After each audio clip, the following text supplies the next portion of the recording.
Hello everyone. In this video, I'm going to show you how to fix National Express Coach app not working.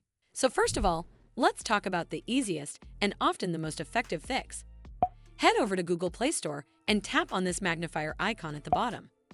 Then search for the app name in the search bar at the top. Once the app shows up, tap on the update option if it's available to make sure you're running the latest version of the app.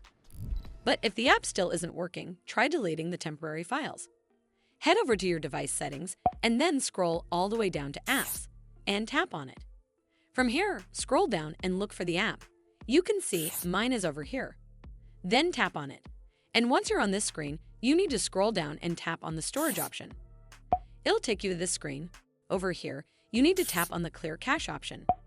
This removes the temporary files that might be causing issues without affecting your personal data.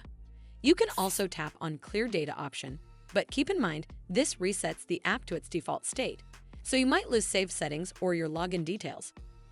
But if the app is still acting up, try uninstalling and then reinstalling the app, as it can often fix deeper issues.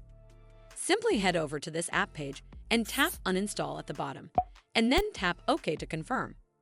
Once it's uninstalled, simply head back to the Play Store app to install it back on your device. Hopefully, this will fix the issue, and if it did, then make sure you give this video a super thanks by clicking on this heart icon to help support the channel, and don't forget to hit that subscribe button. We'll see you in the next one.